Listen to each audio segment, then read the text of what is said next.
ya, sifat-sifatnya, kemudian modifikasinya dan beberapa aplikasinya. Ya, kalau sebelumnya kita sudah bahas bagaimana prinsip kerja dari semikonduktor, kemudian juga pemanfaatannya secara garis besar, secara umum untuk apa saja ya, dengan sifat yang sudah ya dengan sifat yang dimilikinya sebagai semikonduktor.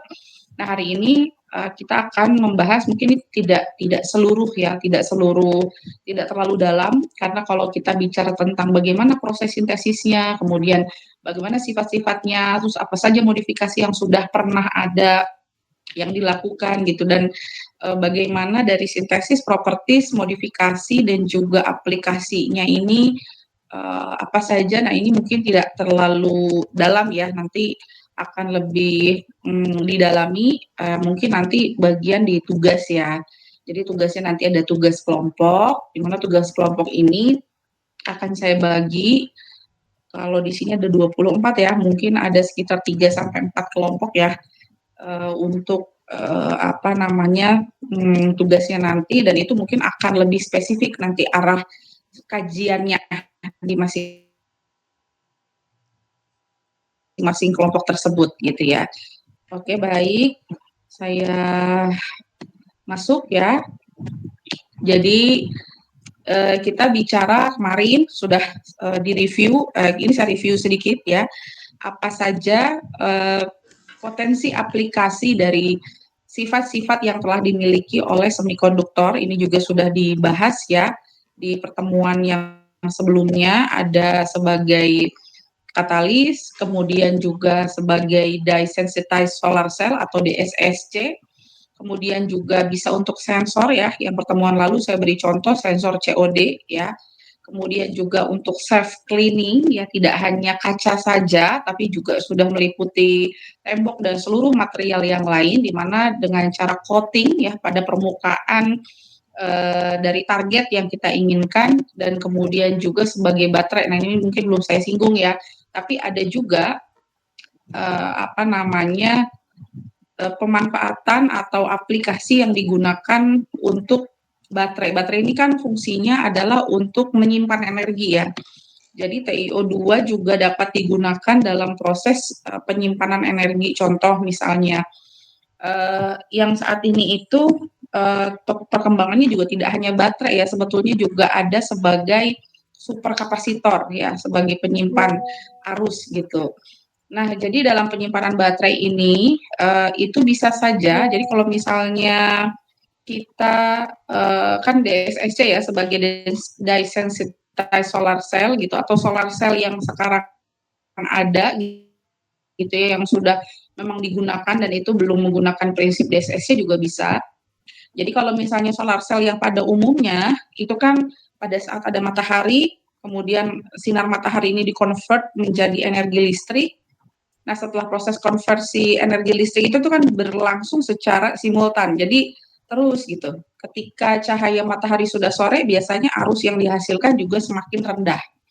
Nah, itu jadi kalau nggak ada cahaya matahari berarti tidak ada proses konversi dari cahaya matahari ke listrik. Nah, baterai di sini atau superkapasitor dia bisa menyimpan arus. Jadi bisa disimpan dulu, baru kemudian itu bisa digunakan energi tersebut dalam bentuk energi listrik setelah proses penyimpanan tadi. Nah, itu di sini yang sebetulnya prinsip baterai seperti itu ya, kita menyimpan energi listrik, kemudian nanti kita mau gunakan kapan saja gitu, itu bisa gitu ya. Itu prinsip dari baterai yang menggunakan TiO2 ini. Pemanfaatannya ya, salah satunya. Nah, kemudian ini ya, kalau kita lihat pemanfaatan secara keseluruhan di dalam rumah saja gitu ya, ini pemanfaatannya bisa di segala aspek. Dan TiO2 ini termasuk kalau misalnya kita materialnya ya, khususnya untuk kristal anatase, dia sangat ramah lingkungan gitu. Jadi kristal anatase TiO2 itu sangat ramah lingkungan, jadi dia tidak tidak memberikan cemaran apapun dalam arti bau ataupun misalnya udara justru enggak, dia tidak menghasilkan apapun. Jadi aman ketika itu diaplikasikan di rumah gitu ya, baik untuk mobil misalnya, kemudian area di dalam ruangan ya, untuk self cleaning, untuk coating berbagai jenis itu sebetulnya aman ya, dia ramah lingkungan. Bahkan di beberapa riset misalnya yang saya pernah sampaikan dalam proses dehidrogenasi ya, misalnya proses dehidrogenasi ini menggunakan gas hidrogen, yang gas hidrogennya ini dimanfaatkan diproses dari hasil water splitting, dan itu menggunakan tekniknya materialnya adalah TiO2. Nah, jadi proses dehidrogenasi dengan menghasilkan dengan bantuan gas hidrogen, di mana gas hidrogennya ini diperoleh dari water splitting, materialnya adalah TiO2, itu bahkan disebut dengan green synthesis gitu ya. Jadi aman. Kemudian kita lihat di sini yang kemarin sudah saya sampaikan bahwa kalau fasa dari titania ini TiO2 ya, itu ada 3 jenis fasa untuk kristalnya itu sendiri ya. Ini ada trutil, anatase, dan brokit. Nah, yang paling stabil, yang paling ramah lingkungan itu adalah di anatase. Ya, kita kalau bicara tentang misalnya ini ada beberapa karakteristik ya dari masing-masing kristal anatasenya sendiri, itu ada bicara tentang density, bicara tentang latis itu kisi ya, kisi kristal, karena ini kan semuanya bentuknya kristal. Kalau kita melakukan analisis terhadap suatu material dan untuk memastikan apakah ini materialnya bentuknya kristal, maka kita menggunakan analisisnya itu menggunakan XRD. Nah, nanti kelihatan nih latis, konstanta latisnya, artinya kisinya. Karena kalau kita bicara tentang kristal, itu pasti ada bentuknya, gitu ya. Contoh misalnya NaCl. NaCl itu kristalnya bentuknya adalah kubik. Ya seperti kubik, seperti kubus ya, seperti kubus seperti itu. Nah, itu ada jarak antara kristal ya. Itu ada kisi kristal, ada istilah-istilah di dalam kristal. Nah, ini biasanya akan mempengaruhi ukuran dari kristalnya, kemudian juga kestabilan dari kristalnya. Nah, di sini yang paling stabil ya, jadi dia relatif stabil itu ada di jenis kristal fasa anatase.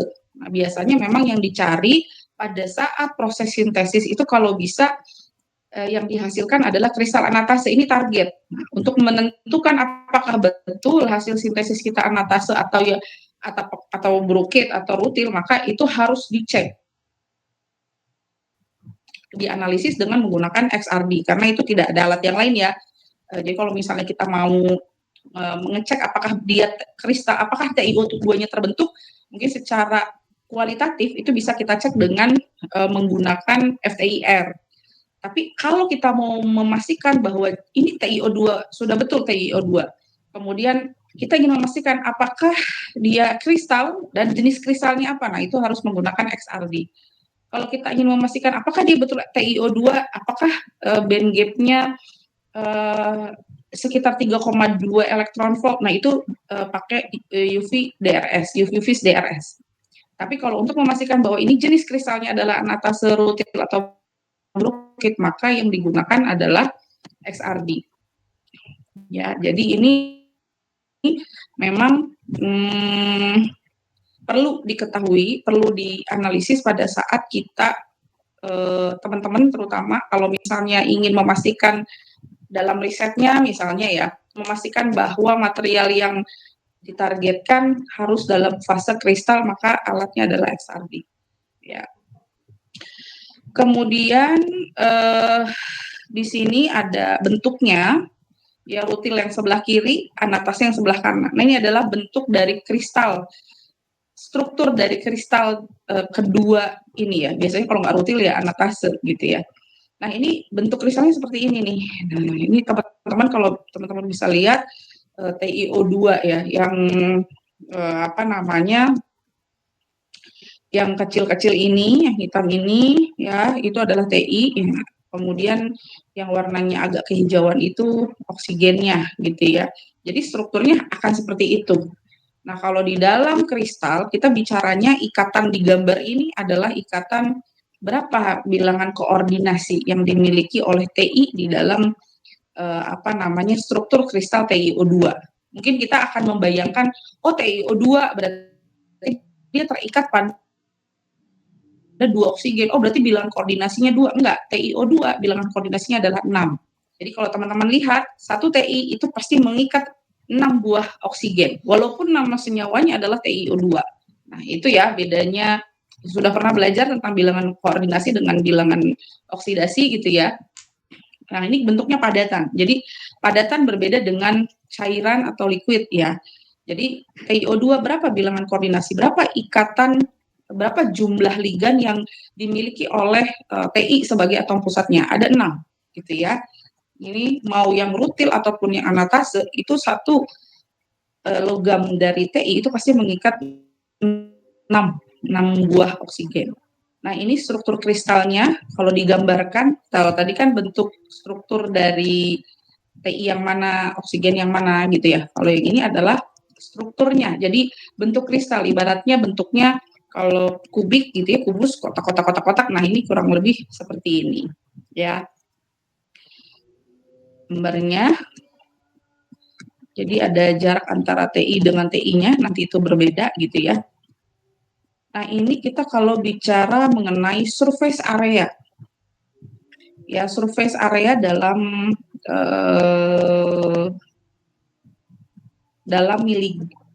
meter persegi per gram. Surface area juga merupakan salah satu parameter yang biasanya umum harus dilakukan pengecekan apabila teman-teman risetnya itu membuat suatu material. Biasanya kaitan kalau di kimia Unpad itu mau dia bentuknya adsorben, mau dia material adsorben, biosorben, atau misalnya fotokatalis, apapun itu. Nah, surface area juga termasuk salah satu parameter yang perlu diketahui gitu ya, karena nantinya kaitannya adalah dengan performance. Gitu ya, dengan performance. Nah, misalnya gini, kita bicaranya surface area itu kaitannya dengan apa? Kaitannya adalah dengan surface area itu luas permukaan ya. Kalau misalnya apa yang mempengaruhi luas permukaan itu? Semakin luas permukaan maka akan kemana gitu arahnya. Nah, itu biasanya kaitannya dengan particle size.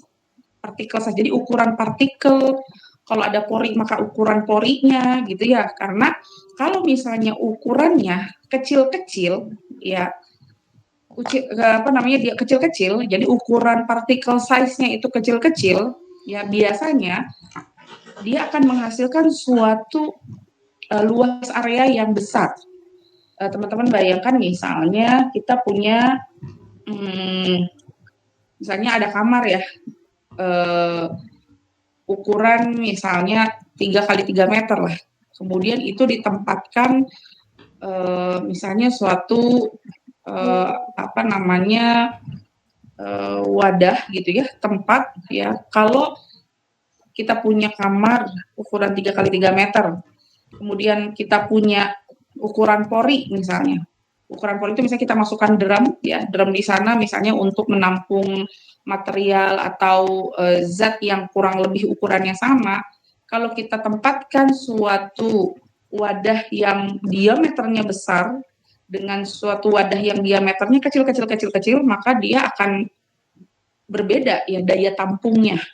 Nah, kurang lebih seperti itu. Jadi kalau wadahnya kecil, maka dia space-nya akan lebih optimum gitu ya. Sehingga kapasitasnya itu akan lebih besar dibandingkan dengan wadah yang volumenya besar gitu.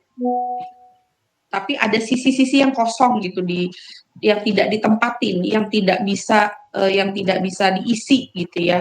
Ada space-space kosong gitu. Makanya biasanya particle size itu erat kaitannya dengan surface area gitu ya. Nah, di sini kalau kita bicara ada 2 jenis kristal tadi yang biasa digunakan, ada anatase dan juga rutil di sini. Ya, anatase itu particle size-nya memang lebih kecil sekitar di bawah 11 nanometer.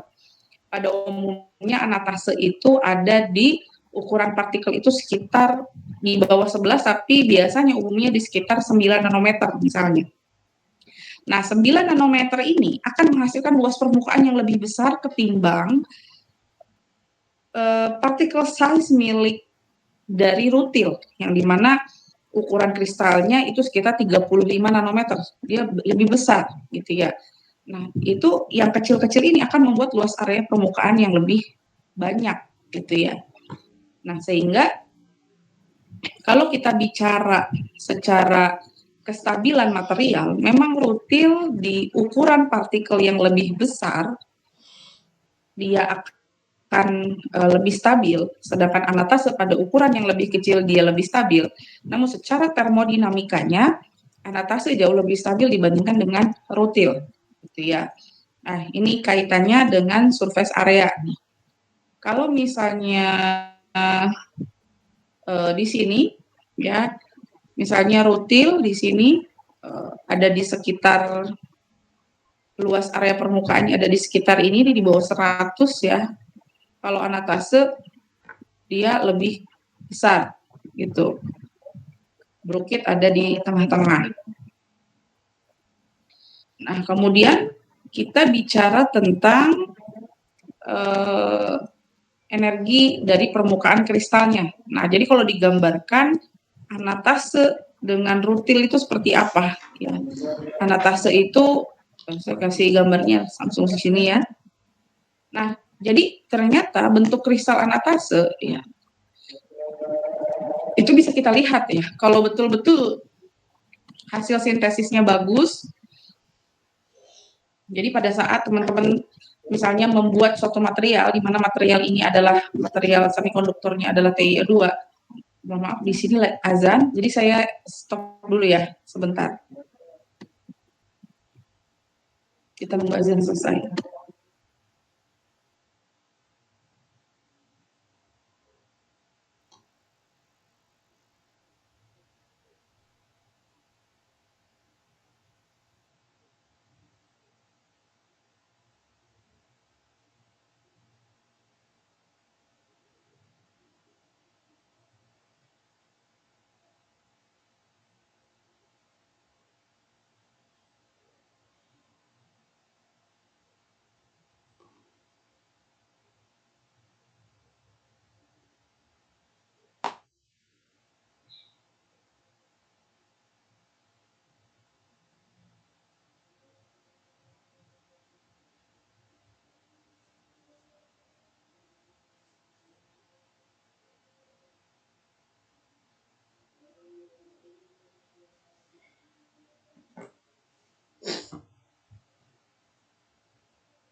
Baik, saya lanjut lagi.